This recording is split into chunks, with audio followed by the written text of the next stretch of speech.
Soy muy afortunada por poder moderar esta mesa, una mesa que versa sobre el protagonismo de las mujeres en el logro de un desarrollo sostenible real, mujer y sostenibilidad, un binomio indispensable para el cambio. Mujer versus sostenibilidad son dos conceptos muy atractivos, pero aún más atractiva la hacen las personas que me acompañan hoy aquí.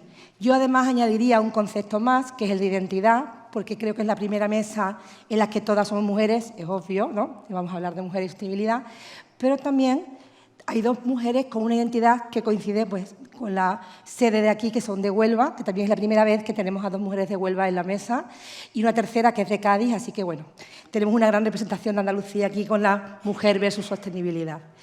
Voy a pasar a presentar a las tres componentes de la mesa. Es verdad que dos de ellas han sido protagonistas durante el día de hoy, pero bueno, un pequeño guiño a su perfil, a su currículum. Hablaríamos de María Eugenia Limón Bayo, actual presidenta de la Diputación de Huelva desde noviembre de 2020, alcaldesa de San Bartolomé de la Torre desde junio de 2019. Cuenta en su extenso recorrido político tanto a nivel municipal como en la Diputación de Huelva. Después tenemos a María Antonia Peña Guerrero, catedrática de Historia Contemporánea de la Universidad de Huelva, y en julio de 2017 fue elegida como rectora magnífica de esta universidad. La primera vez que una mujer ostenta este puesto y, bueno, yo tengo la suerte de pertenecer a su equipo. Y, por último, Viviana Ido Almagro, que desde enero de 2017 es representante de ONU en Mujeres en Colombia. Anteriormente había sido también de Ecuador y también en la sede de Nueva York. Como todos sabemos, fue ministra de Igualdad del Gobierno de España desde abril de 2008 hasta octubre de 2010 y además es doctora de Administración y Empresas por la Universidad de Cádiz. Pues como os he dicho antes, una mesa muy atractiva en la que hablaremos de conceptos claves como el papel de la mujer en el desarrollo sostenible, la igualdad de género como derecho fundamental, que además es imprescindible hacerlo realidad para afrontar estos desafíos, tanto como la violencia, como la violencia contra la mujer, como el cambio climático. Sabemos que el protagonismo de la mujer es indispensable para la sostenibilidad. Con lo cual, pasemos a sus protagonistas cuando quieras, Maru. Bueno, muy buenas tardes a todos y a todas. Estamos casi en familia, sobre todo porque, bueno, llevamos parte de la mañana juntos compartiendo estas maravillosas ponencias que se han ido desarrollando a lo largo de toda la mañana. En primer lugar, felicitar a todos los compañeros que me han precedido. Creo que nos han aportado muchísimo y, sobre todo, uno de los valores, ¿no?, que hablábamos esta mañana de este congreso era ese aprendizaje continuo y esa reflexión continua en la que vamos a abordar a lo largo de todo el día. Hemos hablado a lo largo del día de hoy de que existe una crisis global, ¿no? Y hemos hablado que existe esa crisis global en los medios de comunicación. Cada vez existen pues, noticias falsas, más populismo, todas esas fake news que se desarrollan en el que no tenemos al final esa veracidad de lo que se está planteando ante los medios de comunicación. Existe también crisis, podríamos decir, en el poder judicial. Es un tema que cada día vemos que también está en el punto de mira, pero es que también las mujeres estamos siempre en crisis, ¿no? Si los medios de comunicación están en crisis, la igualdad también entra en crisis. Esa es la reflexión de la que yo quería partir hoy. A lo largo de todos estos años son muchos los avances que se han producido en materia de igualdad y tenemos la suerte de contar en este panel con una ministra de Igualdad que tuvo la suerte de desarrollar y de poner en marcha muchas políticas que hoy pues, nos están ayudando a conseguir esa igualdad real y efectiva. Pero lo decía con Viviana en la puerta, en el café, ¿no? Muchas veces son muchos los avances, pero cualquier paso que damos hacia atrás pues nos hacen retroceder 4 veces atrás. Decía que las mujeres llevamos siempre, toda la vida de Dios, en crisis porque nos ha costado mucho ser referentes en los diferentes sectores, ser referente en el sector político, pero también ser referente en el sector académico y ser referente en cualquier otro sector, sobre todo en los sectores más masculinizados, que es donde muchas veces pues, nos cuesta de alguna forma pues, introducirnos. ¿Y por qué? Pues yo creo que nos ha faltado el tener esos referentes tangibles que muchas veces desde la política local sí lo estamos de alguna forma poniendo en marcha y llevando a cabo. En los pueblos pequeñitos, en las aldeas, como donde tengo la oportunidad de alguna forma de ejercer como presidenta de la Diputación y como alcaldesa, trabajamos con los niños pequeños desde la guardería, los centros educativos, en los referentes. ¿Qué niño de qué pueblo no sabe quién es su alcalde o alcaldesa? ¿Qué niño de qué pueblo no sabe quién es el representante de tal asociación? ¿O qué niño, qué niña no sabe quién es el representante de tal hermandad? Es importante que empecemos a trabajar en los referentes. Yo creo que es una parte muy importante que tenemos que aprovechar desde lo local a lo global, ¿no? Utilizar referentes que nos sirvan después también a las mujeres para crear y tejer esas redes de mujeres que muchas veces nos hacen falta para llegar a esas esferas de la sociedad que a lo largo de todos estos años pues, nos ha costado muchísimo. Y es que, lo decía anteriormente, siempre pues, se falsean de alguna forma los datos y si alguien en este falseo de datos siempre termina perdiendo de alguna forma pues, el concepto de igualdad y es la mujer de alguna forma. Lo hemos vivido simplemente con los datos de violencia de género, ¿no? Hasta hace 2 días o precisamente a día de hoy sigue estando en entredicho si existe o no existe violencia de género y, bueno, al fin y al cabo, todo eso también repercute de alguna forma en el papel de la mujer a la hora de gobernar en ese modelo de desarrollo sostenible que queremos poner encima de la mesa. Antes, en la ponencia de antes, hablaban de la democracia participativa. Yo creo que no existiría, sin participación no existiría democracia, pero yo añadiría algo más, la implicación. Es importante, además de participar, que nos impliquemos. Y ahí donde las mujeres creo que jugamos un papel fundamental. Cuando las mujeres formamos parte o somos agentes de cambio es porque verdaderamente nos implicamos. Y eso es una característica propia de nosotras, propia de nuestro liderazgo y propia de la forma en la que entendemos la política o en la que entendemos el desarrollo de nuestras funciones cuando tenemos que estar en la gestión, en el desarrollo de algún papel, sea bien un cargo público o sea bien otro tipo de cargo institucional. Yo traía apuntado 2 cositas que no quería que se me olvidaran.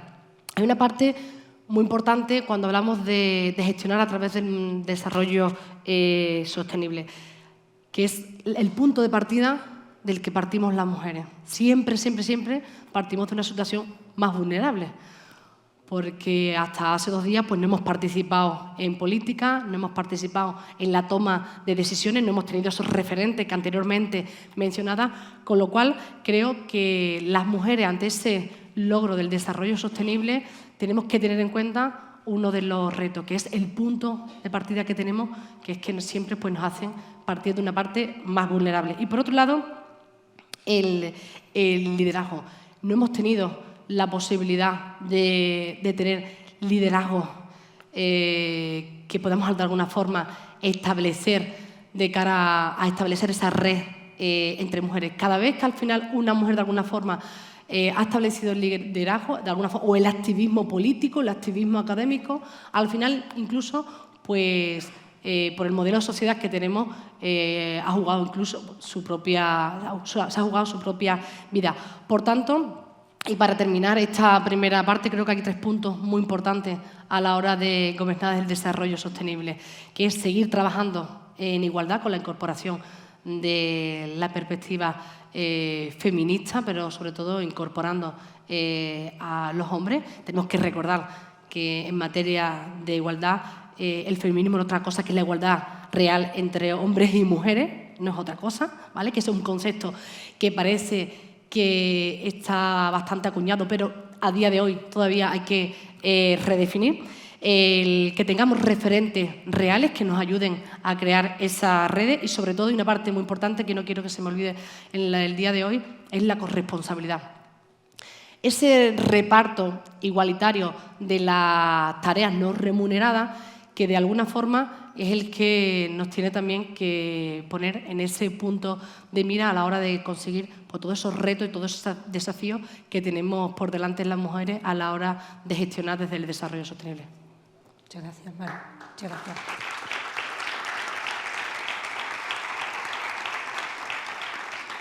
Bien, Maru, gracias por ajustarte también al tiempo. Cuando tú quieras, Viviana. Bueno, muchísimas gracias y encantada de poder estar aquí esta tarde. Gracias a quienes permanecéis en esta última sesión de una larga jornada y agradecer a los organizadores, a la Diputación de Huelva, a la Universidad, a la CEGIP, a la Agencia Andaluza para la Cooperación Internacional, el que hayan organizado un debate en torno a este tema tan relevante de cómo gobernar el desarrollo sostenible. Y encantada de poder compartir panel con Maru, con María Antonia. Gracias, Begoña, por la moderación. A medida que tiene lugar este seminario, están reunidos en la Asamblea General en Nueva York los jefes y jefas de Estado en la Semana de Alto Nivel de la Asamblea General, precisamente hablando de esto mismo, ¿no? El tema principal de este año es un momento decisivo, cómo traer soluciones transformadoras para los muchos desafíos interrelacionados. Están hablando de la Agenda 2030, de que solo nos quedan 8 años para cumplir los compromisos que alcanzaron en su momento los jefes de Estado para llegar a un mundo que realmente sea más justo, más equitativo, más equilibrado. Y yo quiero poner el énfasis pues, en el motivo principal de nuestro panel de hoy, porque creo que precisamente la mejor estrategia para avanzar hacia el desarrollo sostenible y para la consecución de la Agenda 2030 es la igualdad de género, es poner en el centro a las mujeres, porque el cambio va a ser con las mujeres o simplemente no será. Han pasado 27 años desde el establecimiento de la Plataforma de Acción de Beijing, que digamos es nuestra carta magna respecto a los derechos de las mujeres, y es verdad que ha habido avances, pero han sido mucho más lentos de lo que nos hubiera gustado. Sí ha habido, obviamente no tiene nada que ver la situación de las mujeres hoy con lo que era hace 50 años, desde luego en cuanto a presencia de mujeres en Parlamento, acceso al mercado laboral, acceso a formación, y ha habido ejemplos también muy inspiradores acerca de cómo pueden avanzar las políticas de igualdad de género en España, con leyes que fueron referentes, que de alguna manera lo siguen siendo, y más recientemente con la ley del solo sí es sí o con la ratificación del Convenio 189 de la OIT.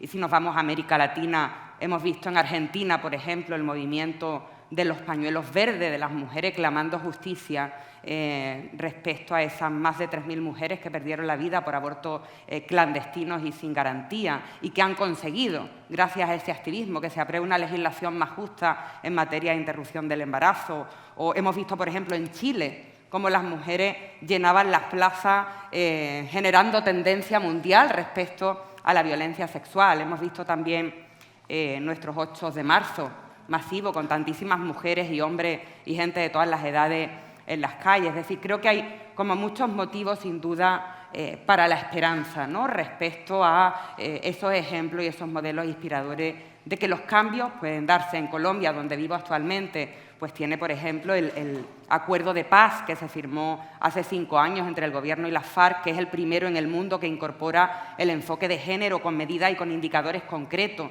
para poder establecer el tema de la igualdad de género en el centro, porque desde el entendimiento de que la paz solamente será sostenible, será duradera, si cuenta con las mujeres. Y ahora, más recientemente, veíamos también que gracias al activismo de las feministas, la Corte Constitucional despenalizaba el aborto, también en Colombia, o hemos visto como en las recientes elecciones, por ejemplo, salía elegida una mujer vicepresidenta afrodescendiente, algo totalmente impensable en el país hace unas décadas. Y eso pues lanza un mensaje importante en cuanto a cambio de estereotipos, ¿no? En cuanto a las niñas de cualquier rincón del país, de que independientemente del color de su piel, del lugar donde hayan nacido o de su sexo, pueden llegar a donde quieran llegar. Yo creo que hay eso, como muchos motivos para tener energía y para estar inspiradas para seguir trabajando. Pero a la vez hay una especie de contrarreacción, ¿no? Yo creo que las resistencias se hacen más fuertes a medida que más se avanza y en paralelo pues vemos otros movimientos como lo sucedido en Estados Unidos con el fallo de la Corte Suprema invalidando el fallo del aborto, metiéndonos en una máquina del tiempo, ¿no? 50 años y retrotrayendo esos derechos que ya se daban por garantizados. Hemos visto en Chile, por ejemplo, que se ha votado no a la Constitución, la primera Constitución que incorporaba el feminismo y, por tanto, de alguna manera eso también quita muchas esperanzas, ¿no? Y provoca desazón en otra serie de mujeres. Es decir, vemos movimientos, otras formas de violencia, la violencia virtual en España, esto de los pinchazos, es decir, otras formas sofisticadas de violencia de género buscando cómo continuar manteniendo el patriarcado de manera permanente, ¿no? Es decir, estamos ante avances, pero a la vez en momentos de retroceso que son parte de esa contrarreacción. Si vemos los datos a nivel global, son tremendos. En cuanto a violencia de género, una mujer es asesinada por algún miembro de su familia cada 11 minutos a nivel global. En América Latina, la violencia de género mata a más mujeres de entre 16 y 44 años que el cáncer o que los accidentes de tráfico. Vemos el tema del reparto de los tiempos del cuidado, del trabajo de cuidado no remunerado, que sigue recayendo 3 veces más sobre las mujeres que sobre los hombres, ¿no? Recae de manera gratuita sobre las espaldas de las mujeres, las brechas salariales que siguen siendo tremendas o incluso la participación en los parlamentos, que a pesar de haberse incrementado, hoy sigue estando solo en un 26,4%. Por tanto, tendríamos que esperar hasta 2064, según las estimaciones actuales, para poder alcanzar la paridad. Por tanto, yo creo que nos queda solo 8 años para ese sprint final para alcanzar la Agenda 2030, el tema que hoy se está abordando, además de aquí, en la Asamblea General de las Naciones Unidas, y claramente hay que tomar acciones contundentes para revertir esa tendencia, porque no se va a llegar al cumplimiento de esa agenda si no es con una apuesta por la sostenibilidad y por la igualdad de género, como parte de un binomio que es clave para afrontar ese futuro. Me gustaría retomar el Plan Feminista para la Sostenibilidad y la Justicia Social que presentaba recientemente ONU Mujeres, que es un plan ambicioso y transformador, pero que se resume básicamente en 4 puntos. 1, tener modelos de economía que pongan en el centro a las personas, apostando realmente por ese desarrollo sostenible, por los principios de igualdad salarial, de protección social, apostando por la igualdad de género en el centro de la economía, por una cuestión lógica de que no podemos seguir desaprovechando el talento de las mujeres, de más del 50% de la población. Eso, desde luego, tampoco desde la perspectiva económica es rentable ni es eficiente. Un segundo punto que sería clave, que es el tema de los cuidados, cómo vamos hacia políticas de cuidado que realmente consideren esto que es clave para el sostenimiento de la vida, no como una externalidad que recae gratuitamente sobre las mujeres, sino como un factor clave para el desarrollo sostenible, que realmente haya políticas para reducir, redistribuir el trabajo de cuidado no remunerado, tender hacia unas políticas ambientales de justicia ambiental feminista. Lamentablemente, las emergencias climáticas se han visto exacerbadas precisamente por modelos de gestión que no han tenido en cuenta el enfoque de género ni el enfoque de sostenibilidad, y tender hacia la paridad, ¿no? Sería el 4º punto de este plan feminista que plantea ONU Mujeres, que realmente la política se parezca a la gente, que si las mujeres somos más del 50% de la población, estemos igualmente representadas en los ámbitos de decisión política. Yo añadiría un 5º, que es que haya financiación real para el cumplimiento de las agendas de género. Lo que vemos de las distintas evaluaciones a nivel global, por ejemplo, de la Plataforma de Acción de Beijing, es que la agenda de género, la agenda de igualdad, ha estado subfinanciada de manera permanente y sistemática en todos los países del mundo. Por tanto, con esto me quedaría con un llamado a los gobiernos central, autonómicos, locales, pero también un llamado al conjunto de la sociedad, al conjunto de actores, al sector privado, a la cooperación internacional, a los medios de comunicación, a que realmente pisemos el acelerador y pongamos y aportemos nuestro granito de arena para el cumplimiento de esa Agenda 2030 y realmente nos tomemos en serio en poner en el centro a las mujeres, no solo por el hecho del cumplimiento de esa Agenda 2030 que es tan importante, sino también para saldar esa deuda histórica que tenemos con la mitad de la población. Muchas gracias. Gracias.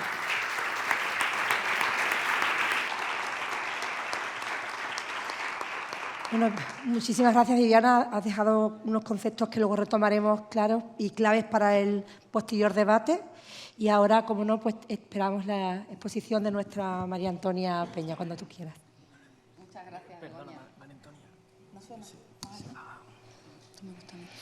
Bueno, decía que muchas gracias, Begoña, y muy buenas tardes a todos y a todas.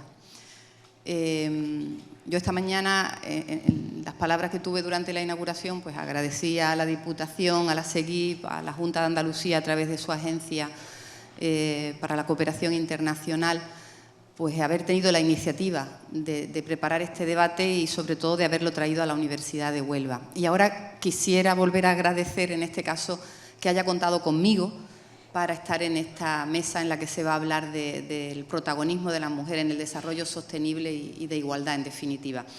Aunque yo realmente, mi ámbito de conocimiento sobre la igualdad está muy focalizado a lo que es la igualdad en el mundo de la educación y concretamente en el mundo de la universidad, ¿no? Quería decirles que a mí de esta mesa me gusta sobre todo el subtítulo, cuando dice Mujeres y sostenibilidad, un binomio indispensable para el cambio. Y me gusta porque usa la palabra indispensable, porque las demás ya como que no suenan, ¿no? Cuando se habla del papel de la mujer, de esos temas, pero el que aquí se use la palabra indispensable creo que traduce de una manera muy expresiva, muy explícita, lo que realmente está sucediendo. Y es que ya a estas alturas deberíamos tener una convicción clara de que no hay desarrollo si no hay igualdad y de que además ese desarrollo, si lo hubiere pequeño, medianito, desde luego no sería sostenible. Yo creo que hoy día, los que de alguna forma hemos podido reflexionar sobre estas cuestiones, nos damos cuenta de que el desarrollo es con todas las personas o no es. Será el desarrollo de unos cuantos, pero no es un desarrollo global de una sociedad democrática y no nos conduce al bienestar como sociedad. Por eso hay dos temas, hoy vamos aquí a abordar uno, pero yo quiero mencionar también el otro, que son como dos patas que soportan cualquier idea de gobernanza sostenible, pensada para el desarrollo, que son la inclusión y la igualdad. Y no podemos olvidarnos de ninguno de esos conceptos. La inclusión en el sentido más amplio de la palabra, ¿no? Porque normalmente también cuando hablamos de inclusión pensamos en la inclusión de la discapacidad. Y no, es la inclusión de la diferencia, de la diversidad, sea de la naturaleza que sea, que todavía no está suficientemente inserta en el funcionamiento de nuestras sociedades. Y en el plano que vamos a tratar esta tarde aquí, el concepto de igualdad, sobre todo porque cuando hablamos de igualdad estamos hablando de la mitad o más de la mitad de la población. Tratar de abordar el desarrollo con un enfoque de inclusión y de igualdad, desde mi punto de vista personal, es una obligación moral. Fundamentalmente eso, es decir, si uno tiene un concepto claro de lo que es la persona, de lo que es el valor de lo humano, pues parece que es imposible manejar cualquier situación y hablar de desarrollo, de gobierno, de sostenibilidad, si no se habla de igualdad y de inclusión, como dos valores morales, en el sentido además más laico, más ético de la palabra moral. Pero además es un elemento productivo, es que cuando excluimos o cuando menospreciamos a determinados sectores de la sociedad, lo que estamos haciendo es perder el talento que albergan, las capacidades que tienen de aportar y de conducirnos a un mundo mejor. Por eso, fundamentalmente, más allá de cualquier otra cuestión, los temas de inclusión y de igualdad, en mi opinión, deberían estar ya, tristemente no lo están, por encima de cualquier planteamiento ideológico, porque residen en lo humano, en una visión de lo humano y no necesariamente en una visión de lo político. Para que esto lo podamos trabajar, la primera idea que también a mí me gustaría plantear es que, y creo que lo ha explicado muy bien Viviana en la última parte de su exposición, la igualdad no es un valor consolidado. A mí me horroriza, y hablo muy desde mi perspectiva personal, ¿no? A mí me horroriza cuando en algunos discursos se plantea que la igualdad ya se ha conseguido, que hay unos marcos legales que la protegen, que hay una igualdad de oportunidades que la garantizan, porque me parece que eso se fundamenta en un desconocimiento profundo de la realidad a ras del suelo, ¿no? La igualdad no está consolidada, pero es que además, y aquí ya opino también como historiadora, nunca hay nada consolidado. a lo largo de la historia nunca se consolida nada. Esta mañana hablaba de la democracia también yo en ese sentido, ¿no? Es decir, ¿consideramos que la democracia ya es una conquista de la sociedad, que ya esto se ha venido para quedarse? No. En la historia todo se puede revertir y a una oleada de progresismo le sigue una oleada de reacción y a un momento de conquista luego le viene una marcha atrás. Yo soy optimista, optimista con el corazón, con la cabeza es difícil, pero soy optimista con el corazón, como decía Antonio Gramsci, y creo que al final, pasito a paso, aunque se vaya para atrás y para adelante, avanzamos. Ahora no estamos en sociedades medievales, pero nunca se puede bajar la guardia cuando hay que defender una causa pensando que ya está consolidada. Ni la democracia está consolidada, ni la igualdad está consolidada. Y hoy día, Viviana ha puesto algunos ejemplos, pues podemos incluso observar con preocupación que en determinadas cuestiones que ya considerábamos totalmente solventadas se vuelve atrás. Y no hay que irse a un extremo tan grave como, por ejemplo, el que están planteando los talibanes al decir que una niña de 12 años ya tiene que abandonar la escolarización, sino que incluso dejando un poco aparte ese extremo, hay otras situaciones muy cercanas a nosotros, en países muy parecidos a nosotros, de trayectorias similares, donde se están dando pasos atrás. Por lo tanto, la igualdad no es que no esté del todo conseguida, sino que lo que vamos consiguiendo ni siquiera lo tenemos totalmente consolidado y garantizado. Y la segunda idea que yo quería trasladarles es un poco ya también llevarlo a mi terreno, que es la importancia que tiene la educación para la consecución de una verdadera sociedad inclusiva e igualitaria.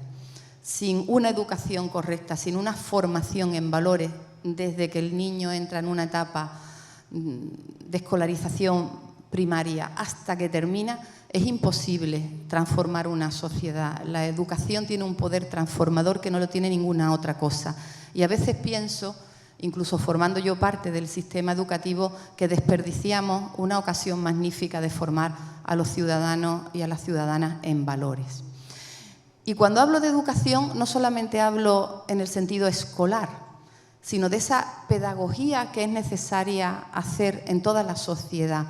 Autoeducarnos como sociedad en que la igualdad y la inclusión no se conocen, sino es a través de una reflexión sobre lo que es la persona y sobre un principio de justicia.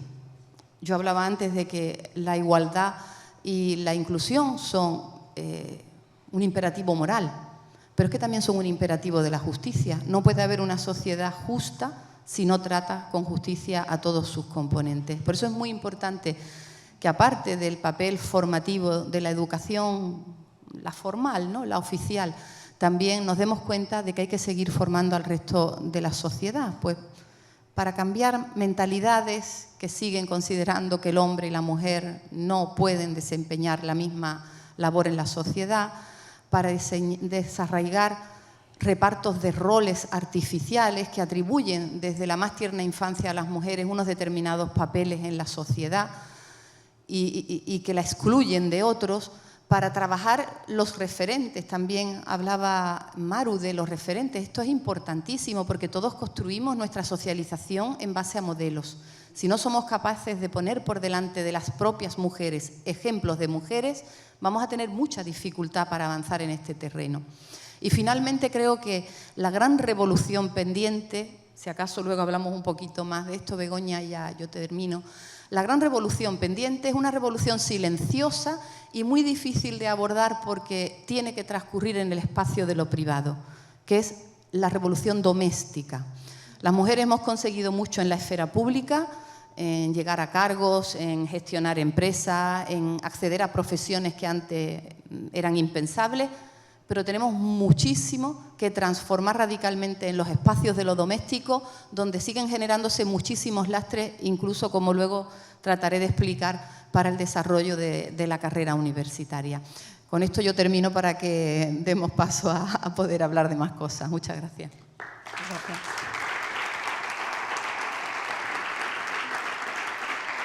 Muchas gracias, María Antonia. La verdad es que se han dejado aquí algunos temas claves que vamos a retomar ahora en esta parte de la mesa. Voy a destacar algunos para retomar ahora la parte de las preguntas. El cambio tiene que ser con la mujer, no puede ser de otra manera. Desarrollo, no existe desarrollo si no existe igualdad, inclusión versus igualdad, referentes de lo local a lo global, referentes en sí. Y luego también me quedo con 3 conceptos importantísimos que Viviana ha destacado, como el modelo económico centrado en la persona, como las políticas de cuidado. Yo todavía en en estos años todavía el cuidado se escribe en femenino y singular, y eso es quizás porque ahora mismo esté pasando por un momento personal que te aseguro que es imposible cuidar, trabajar y poder estar pues en el mercado, por decirlo de alguna manera, con lo cual no es sostenible una mujer que sigue teniendo que cuidar por cultura, por la culpabilidad que le genera el no cuidar, por lo que estén esperando los demás, con lo cual creo que esa política de cuidado es indispensable. Políticas ambientales y, bueno, muchísimas otros temas claves que habéis desarrollado, pero quisiera focalizar en uno que antes ha empezado María Antonia. Y la primera universidad de España se fundó en 1212 en Salamanca. Tuvieron que pasar 660 años hasta que la primera mujer, Elena Maseras, en 1872, fuese matriculada. Y hasta 1910 no se pudo hacer de manera en igualdad de condiciones. Hoy en día, el 58% de las personas matriculadas en universidades son mujeres. Lo mismo ocurre con el voto femenino, que nos permitió en España, que no se permitió hasta 1931. Y hoy en día, el porcentaje de mujeres diputadas en España es de un 44%. Con esta reflexión, dados los datos significativos que acabo de mostrar, da la impresión de que una vez que los derechos de las mujeres se equiparan a los de los hombres, parece que paulatinamente esto va ocupando el espacio que nos corresponde en la sociedad. Y esto es el preámbulo de una pregunta que os tiendo aquí a la mesa, y es que ¿la equidad se convierte entonces en una cuestión de tiempo o realmente existen otros obstáculos que lo dificultan?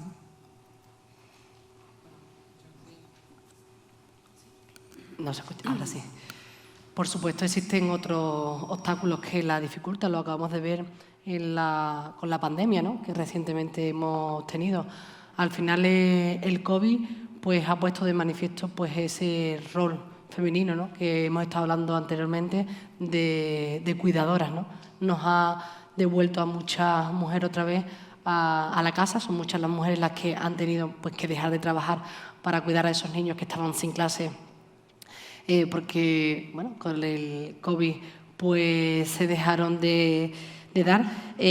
Por otro lado, el propio COVID también ha puesto de manifiesto, ¿no?, esa precariedad en el empleo que tenemos las mujeres, ¿no?, que al final pues, son las que siempre, pues, ante cualquier crisis, pues, siempre somos las que terminamos perdiendo. Yo siempre digo que las mujeres y los niños siempre somos los más vulnerables ante cualquier tipo de crisis, sea crisis migratoria, económica o sanitaria, como la que hemos tenido recientemente. Si hablamos de cambio climático, las mujeres son las que terminan también, pues, de alguna forma, siendo las más perjudicadas. Por ejemplo, somos las que más trabajamos la tierra, ¿no? Si vienes aquí en Huelva, en el sector de la agricultura, las mujeres son las que juegan un papel fundamental, con lo cual somos también las más vulnerables.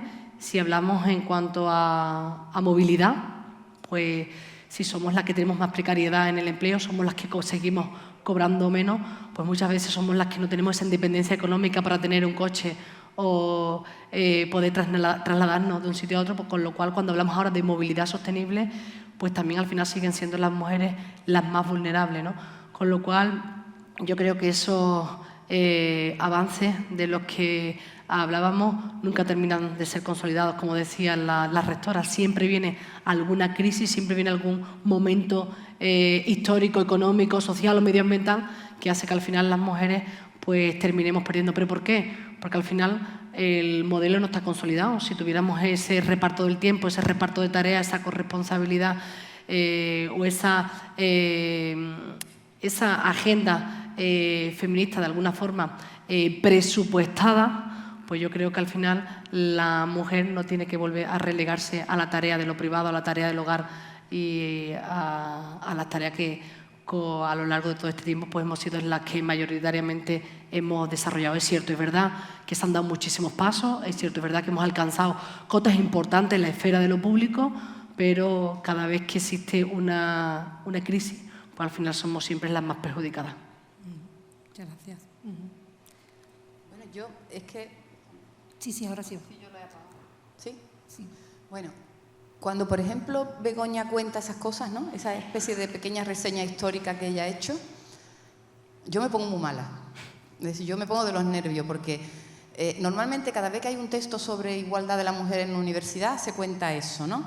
Se funda la Universidad de Salamanca, las mujeres empiezan a ir a la universidad disfrazadas, luego pueden ir pero no se les da el título, luego pueden tener el título pero si lo aprueba el Consejo de Ministros, y luego en 1910 ya como que, lo que ella ha dicho, ya están equiparadas. ¿Es tan lento? Es decir, ¿de verdad tenemos las mujeres que esperar que pasen siglos para conseguir cosas normales? Y luego no están bien conseguidas, porque en 1910 lo que se dice es que la mujer se puede matricular y tener título. Pero ¿quién había cambiado las cabezas para que los padres fueran conscientes, por ejemplo, de que las hijas estudiaban igual que los hijos? Entonces, ¿tenemos que estar esperando que el tiempo nos produzca el cambio? Yo ya tengo la paciencia agotada, porque es que además ya una no piensa en sí misma, yo pienso en mis hijas. Entonces, no se puede dejar que el tiempo haga su trabajo, eso para otras cosas de la vida humana. Aquí hay que intervenir. Es decir, los cambios históricos se han producido por la intervención. Si no se interviene, o nos morimos de pena esperando más cambios, o podemos incluso arriesgarnos a que lo poquito conseguido se vuelva atrás. Hay que seguir interviniendo, pero además interviniendo a un ritmo rápido. Porque también en algunos de estos debates alguien te dice, no, pero bueno, poco a poco. Oye, pero yo ¿por qué tengo que tener cosas poco a poco cuando el mundo cambia a mi alrededor aceleradamente, vertiginosamente, y ahora las mujeres poco a poco? De verdad, yo este tipo de cosas no las entiendo, me cuesta mucho entenderlas. Si no se hubiera intervenido en el esclavismo mediante la abolición, todavía tendríamos manumisión, porque ya poco a poco se van liberando los esclavos. Sí, pero esto, ¿de verdad una sociedad tiene que avanzar así? Requerimos intervención.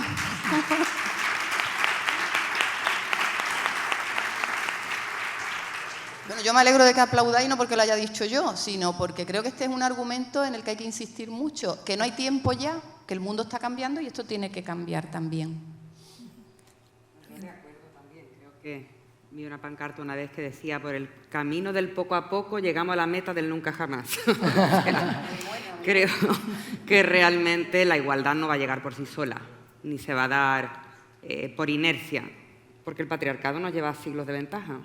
Es lo que hablábamos antes. Entonces, se pueden cambiar leyes, pero ese cambio de mentalidades, cuando sigue presente ese patriarcado en todos los espacios de poder todavía, pues cuesta mucho más y hacen falta medidas de acción positiva, hacen falta políticas públicas, hacen falta recursos, hace falta compromiso del conjunto de instituciones, pero también del conjunto de la sociedad, a través de ese cambio de mentalidades, de esa educación, porque no solo es con el cambio de las leyes, que son importantes sin duda y hay que tenerlas, ¿no? Y son muchos los países todavía que tienen leyes discriminatorias. Según eso tardaríamos, según las tendencias actuales, 268 años en que todos los países del mundo cuenten con leyes que prohíban o castiguen de alguna manera, penalicen la discriminación. O sea, lamentablemente también en materia legislativa sigue quedando mucho.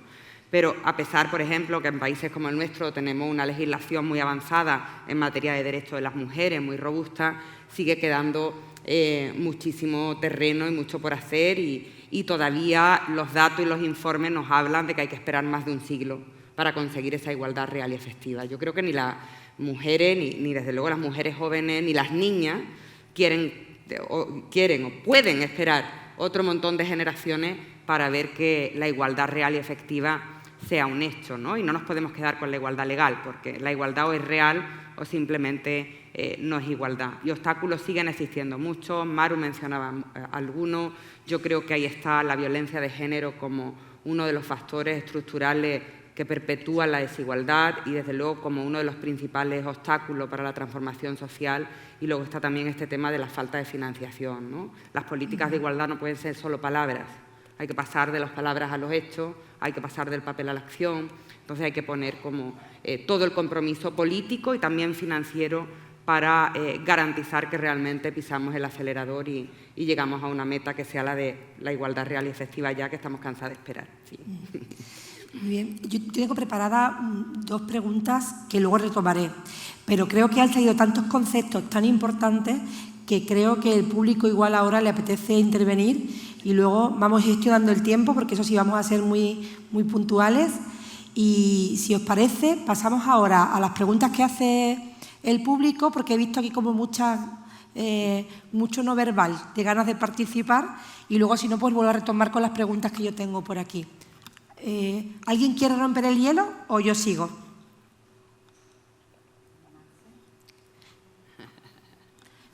Esta señora que antes aplaudió, con lo cual yo la veía con ganas de hablar, así que... Mira, Mary. Mary es de Colombia. Buenas tardes. Colombiana. Gracias a Viviana por estar desarrollando esa bonita labor de la ONU en Colombia, que bastante que se necesita, porque reciente en un estudio que leí, en el año habían sido asesinadas 19.000 mujeres en Colombia. Le digo, España con esa cifra se va de pique. Eso es imposible que pueda suceder en cualquier país del mundo, pero sin embargo en el nuestro pasa. Pero no es mi tema de presentación el que voy a tocar. Se ha tocado el tema de la trabajadora del hogar de manera incipiente en este panel. Se ha hablado de la ratificación del convenio 189, el cual es reciente y que entrará en vigor a partir del 1 de octubre, si no estoy mal. Yo creo que este es un sector que viene siendo, dentro de la lucha por la igualdad, el que más retrasado está. Y es un sector que ha permitido que las mujeres formadas, que las mujeres que tienen sueños, esperanzas, que apuestan por un futuro mejor para su familia, hayan podido conquistar el mercado laboral, hayan podido conquistar las aulas universitarias. Gracias a esas personas que, de manera remunerada o no, han trabajado para sus familias y han podido cuidarle a sus hijos, han podido cuidarle a sus padres, y que eso ha sido el puente importante para que estas mujeres hoy en día tengan un reconocimiento social bastante importante y que yo reclamaría por ello. Y realmente que le pido de todas maneras a todos lo que es los gobiernos locales, los gobiernos provinciales, los gobiernos nacionales, que trabajen un poco más por este sector, porque realmente son personas que vienen de sus tierras, que emigran con mucho miedo, que emigran con muchas necesidades y que ven en la migración una solución a un problema de seguridad, un problema de formación, un problema de igualdad, un problema de respeto al ser humano, un problema de buscar la protección de los recursos humanos, de los recursos naturales, en fin, de la familia en general. Entonces, yo quería que Viviana por lo menos nos hablara un poco más de qué sabe ella del tema del 189 y cómo se aplicaría esto por lo menos en Colombia y con qué repercusión está recibiéndose la noticia, y también pues que la profesora de la universidad y Maru, quien te quiero mucho, nos diga algo sobre esos temas. Muchas gracias. Bueno, pues dirigida para ti, Viviana. Muchísimas gracias. No, sin duda el 189 es un convenio clave para garantizar los derechos de las mujeres trabajadoras remuneradas del hogar. Y lamentablemente no son muchos los países que lo han ratificado, queda muchísimo pendiente. Creo que siempre ha sido el tema de los cuidados, como hemos hablado antes, que ha recaído sobre los hombros de las mujeres, tanto de manera no remunerada como cuando es trabajo remunerado, que también recae principalmente sobre las mujeres. Y durante la pandemia se ha puesto de manifiesto que el cuidado es algo esencial para la vida, pero sin embargo eso no tiene una traducción en su reconocimiento, en su visibilización como un elemento esencial, como un componente esencial del desarrollo, como un cuarto pilar del estado del bienestar, que es, yo creo, a lo que debemos de tender desde la política pública. Sigue siendo algo, pues eso, que está ahí, que parece que se hace solo, pero que no, que lo hacen las mujeres, ya sea de manera remunerada o no remunerada, y tender hacia una sociedad del cuidado me parece clave. Desde luego, de manera general, para la reducción, la redistribución y el reconocimiento de ese trabajo de cuidado. Que queda mucho pendiente, que es un tema que está entrando en el debate público a nivel intergubernamental, internacional, de manera reciente. La próxima Conferencia Regional de la Mujer, que va a tener lugar en noviembre en Buenos Aires, va a versar sobre esto, la sociedad del cuidado, y va a analizar los diferentes aspectos, tanto desde la perspectiva del trabajo remunerado como desde la perspectiva del trabajo no remunerado. Y luego entenderlo también desde la corresponsabilidad, ¿no? O sea, tiene que haber una corresponsabilidad desde la política pública, del Estado, también desde el mercado, el sector privado tiene que tener un rol en esto y también las propias familias, hombres y mujeres. Yo creo que las mujeres no vamos a ser iguales fuera de las casas, mientras los hombres no sean iguales dentro de las mismas. Y para eso también nos queda un rato todavía, ¿no? Gracias. Bueno, estaba mirando en el móvil para saber exactamente, el 5 de septiembre se aprobaba por el Consejo de Ministros la norma que garantizaba por primera vez a las empleadas del hogar tener acceso a las prestaciones por desempleo, ¿no?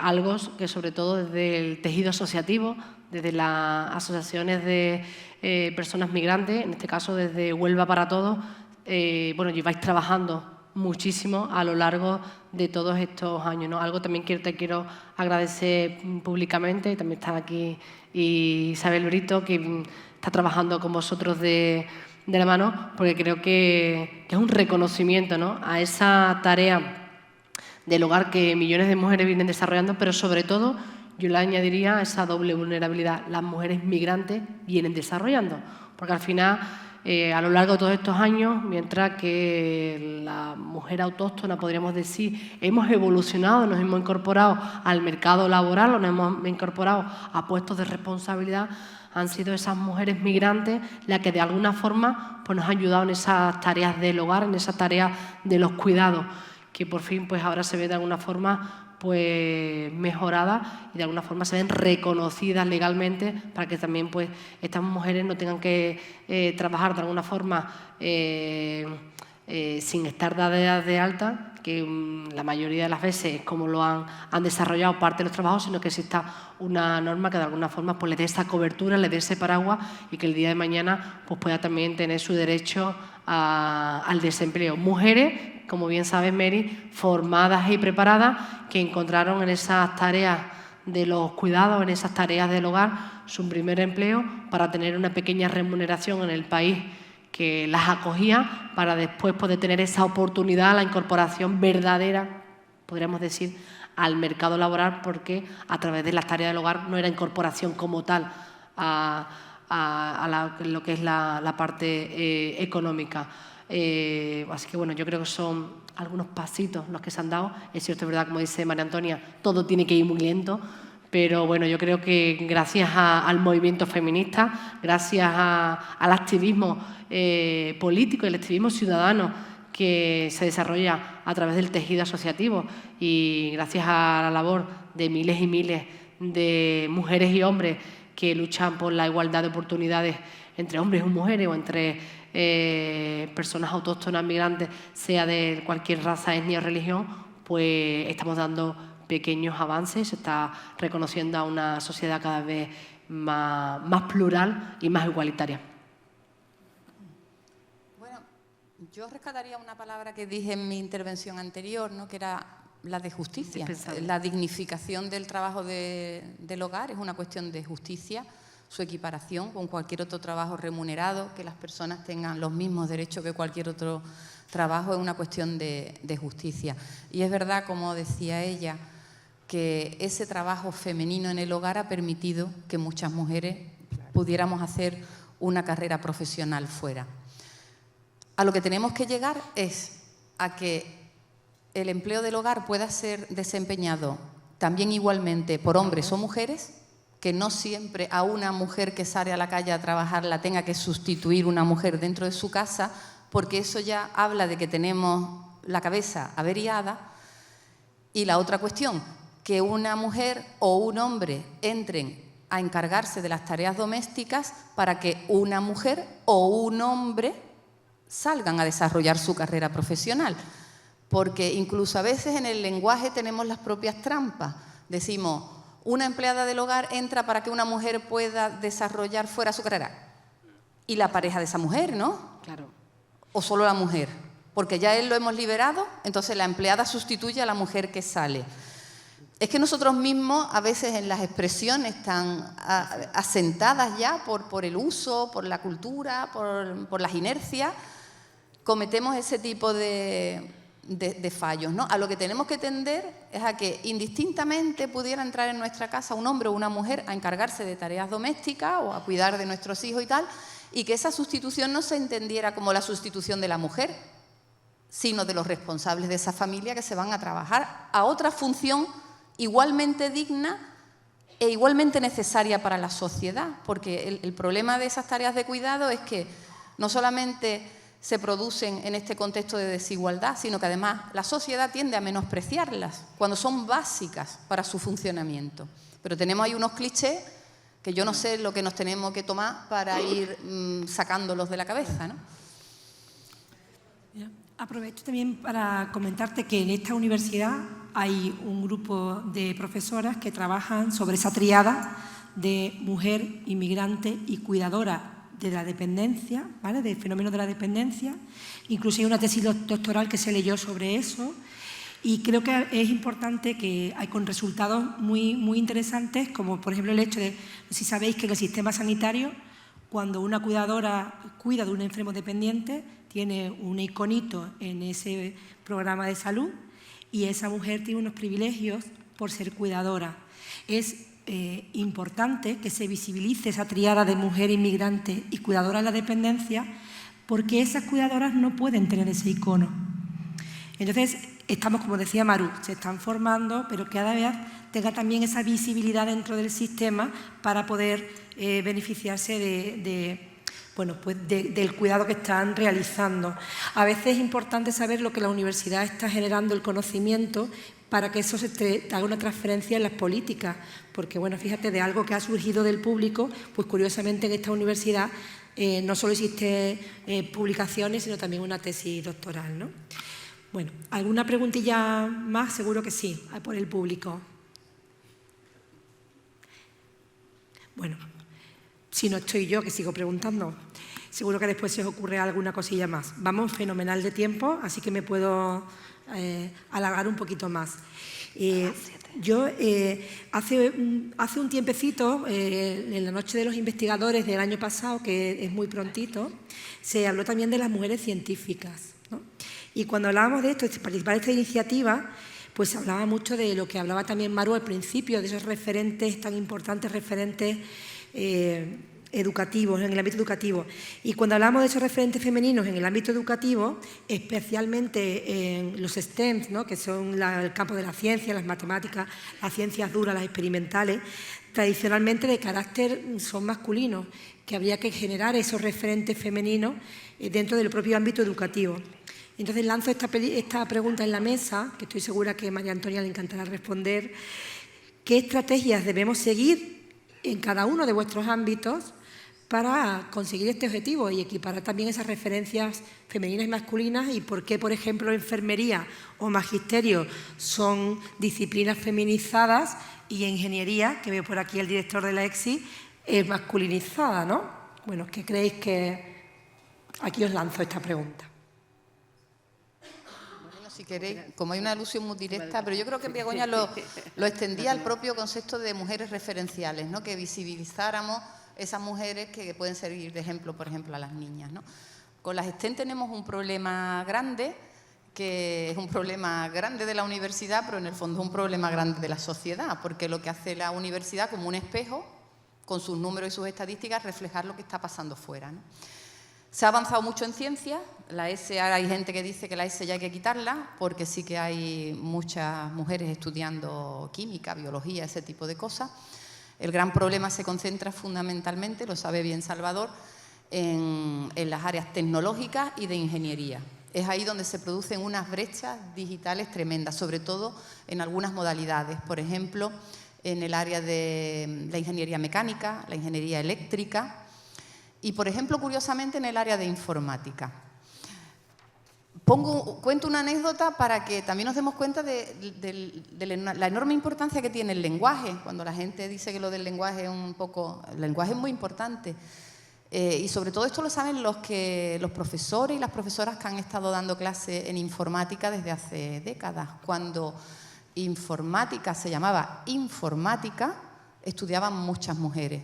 Cuando se produjo el cambio de denominación a ingeniería informática, el número de mujeres ha ido descendiendo hasta que hoy día están en unas cifras muy bajas. Entonces, realmente lo que marca ahí una brecha es el concepto de ingeniería, porque la ingeniería está asociada a la masculinidad. Es como una formación que parece que es biológicamente propia de los hombres, ¿no? Como si las mujeres no tuvieran capacidades para la ingeniería. Y otra cosa, como si una mujer trabajando luego de ingeniera estuviera mal vista, como si eso fuera poco estético para los estándares femeninos, ¿no? Y esto hay que trabajarlo desde dentro de la universidad, pues haciendo muchas campañas de formación. A nosotros, como siempre, nos limitan los presupuestos, pero intentamos hacer campus de ingeniería y de tecnología para las niñas, intentamos promocionar esas titulaciones, referenciar a las alumnas que las están estudiando o poner, por ejemplo, ¿no? de personas relevantes en esos campos para que sirvan de ejemplo. Pero todo lo que construya la universidad va a servir de poco si fuera la sociedad sigue asociando roles, ¿no? Yo siempre digo, mientras el Día de Reyes el niño se encuentre con una caja estupenda de Lego y la niña con una muñeca, pues el camino de distribución de roles por género está ya empezando. Tenemos que trabajar mucho todas esas cuestiones. La publicidad hace un daño enorme cuando asocia la imagen de la mujer a determinadas funciones sociales, que suelen ser la de los cuidados, la limpieza, la vida doméstica o como mucho la salud, en el sentido de cuidadora también, al final es lo mismo, mientras que al niño se le asocia con otro tipo de actividades, ¿no? Esto es algo bastante grave en lo que también tenemos que intervenir. Y que tiene un agravante. El agravante es que se producen esas brechas. Ahora mismo la universidad tiene titulaciones llenas de mujeres, medicina, biomedicina, enfermería, educación, trabajo social, todo eso está totalmente feminizado. El resto de carreras suele estar equilibrada o, como las que he señalado, masculinizada, pero sobre esta brecha tan preocupante la sociedad añade un elemento mayor de gravedad, y es que lo que está masculinizado es prestigiado socialmente, son profesiones a las que se le atribuye prestigio, sueldos altos, relevancia social, capacidad decisoria, mientras que las profesiones en las que están las mujeres mayoritariamente cada vez están más menospreciadas por la sociedad. Hay una vinculación directa entre la violencia contra los médicos y la aparición de la mujer médica en un número superior dentro de la sanidad. Cuando los médicos eran todos hombres, no había violencia contra el médico. Sin embargo, hoy día las agresiones se producen fundamentalmente en un contexto sanitario en el que la mujer ya es mayoritaria. Todo este tipo de cosas agravan las brechas y las dotan de una negatividad cualitativa muy, muy preocupante. Hay otro agravante más, que es el hecho de cómo se puede incrementar la propia brecha en el mercado laboral de hombres y mujeres, teniendo en cuenta que en el 2050 el 75% del mercado laboral va a estar asociado a las STEM. O sea, realmente o cerramos la brecha de género en las carreras STEM o las mujeres seguiremos quedando relegadas en el mercado laboral. Otro dato, por ejemplo, que también me parece relevante es el hecho, hablo de América Latina, 4 de cada 10 mujeres no tienen acceso a Internet. Por tanto, esa falta de conectividad también la deja fuera de la sociedad del conocimiento, ¿no? Creo que hay sectores donde realmente sí urge, y además hay que poner ese sentido de urgencia para tener medidas de acción positiva, y claramente uno de ellos es el campo relacionado con las carreras STEM y con la tecnología, si no queremos quedarnos todavía más fuera de lo que estamos. Bueno, pues en definitiva solamente creo que hay una vacuna que puede acabar con todo esto, que es educación, ¿no? Que está en la base de todo, la educación en casa, que es fundamental. La educación, y lo decía María Antonia, la educación en el aula, bueno, y hemos dado también muchísimos pasos en ese sentido, ¿no? O sea, bueno, con las asignaturas de coeducación que tenemos también en los centros educativos, sobre todo, pues, educación en la calle, ¿no? Lo decía María Antonia, esa publicidad dañina que día a día pues nos estamos enfrentando y que al final pues nos relega a las mujeres a las tareas de los cuidados y a los hombres pues a unas tareas mucho más masculinizadas que parece que solamente son de hombres. Ahora tenemos una oportunidad muy importante en la sociedad civil para denunciar este tipo de publicidad sexista, ¿no? Que son los reyes, ¿no? Las navidades, esta etapa que viene ahora. Ahora vamos a ser muchos los padres y las madres que vamos a recibir los catálogos, vamos a pasar por el Corte Inglés, por el Carrefour, vamos a tener este catálogo de juguetes, ¿no? Para ver qué se les regala a los niños, para ver que hagan las cartas y en el que vamos a visualizar de alguna forma cómo esas niñas van con los carritos y cómo esos niños están jugando con el escalestri. Creo que nosotros también somos responsables de alguna forma de denunciar también ese tipo de campaña, ¿no? Está el Observatorio contra la Violencia de Género, en el que también se pueden llamar, que muchas veces no tenemos las herramientas necesarias, como decía la compañera, no sabemos qué se está trabajando en la universidad, muchas veces tampoco sabemos las instituciones, las herramientas que tienen para que nosotros también, como personas individuales a título personal, podemos aportar nuestro granito de arena a esa educación que tenemos que darle pues, a nuestros niños y a nuestras niñas. Lo podemos hacer aportando pues, simplemente esa llamada, denunciando esas campañas que ahora pues, vamos a ver todos pues, muy pronto, tanto en los medios televisivos como en la propia prensa. Así que bueno, yo me quedaría con eso. No creo que al final la vacuna que lo puede todo es la educación y bueno, estamos aquí en la universidad, que al fin y al cabo yo creo que es parte importante de esa lucha que tenemos con esa brecha de género y bueno, creo que lo están haciendo fenomenal. Hay algo que está funcionando muy bien, que celebran, que es el Día de la Niña, la ciencia, ¿no? La mujer y la niña en la ciencia, que está funcionando muy bien, ¿verdad? Que año tras año va tomando cada vez mucho más protagonismo y que al fin y al cabo pues esos pequeños granitos de arena pues nos van sumando a esa lucha por la igualdad real en la que todos tenemos que aportar nuestro granito. Muy bien, gracias, Maru. ¿Hay alguna pregunta más en la sala? ¿Comentarios, reflexiones? Sí. Ha levantado. Vamos, simplemente un añadido a lo que habéis comentado. Yo soy ingeniero informático, estudié en esta universidad y más allá de que la carrera es verdad que es un poco diferente al resto de carreras porque tiene ciertos rituales que otras carreras no tienen, ¿no? Porque tienen estéticas, vestimentas, hábitos, ¿no? Que yo creo que Sí, lo tengo aquí. las personas se ríen un poco y sonríen porque saben que es cierto, con lo cual creo que es muy complicado de que de un día para otro eso vaya a cambiar, pero más allá de eso, a mí lo que más me preocupa, o al menos no como estudiante en aquel momento, pero sí ahora cuando ya ejerzo la profesión, no va tanto ligado a la igualdad laboral, sino va un poco más ligado a quién construye el futuro y quién construye la realidad del futuro, ¿no? Porque es verdad de que la tecnología que conocemos a día de hoy, más allá de que por mí me pese, porque desde luego no soy extremadamente capitalista, está construida por 5 o 10 empresas que son las que se encargan de monopolizar toda la innovación tecnológica. Más allá de eso, está monopolizada por un perfil de hombre de unas características especiales que se encarga de definir el futuro en el que tenemos que vivir. Entonces, Internet, al hilo de lo que comentaba Viviana, Internet se convierte también, incluso para las personas que tienen acceso a Internet, en un lugar hostil. Porque los lugares, ¿no? Esos lugares que llamáis redes sociales, ¿no? Al final son plataformas digitales, no tienen caminos preparados, ¿no? No tienen esa visión. Es verdad que algunas empresas ya lo están haciendo, pero no tienen una visión morada o una visión rosa de cómo se tiene que comportar. Un solo dato como para terminar, por no enrollarme, porque este es uno de los temas que más me afecta, porque encima tengo 2 hijas pequeñas. Amazon tenía una inteligencia artificial de reconocimiento de fotografía. Le pasabas una fotografía de un hombre como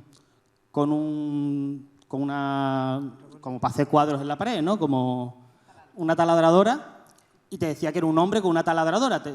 Te sacaba como que eso era una taladradora, tal.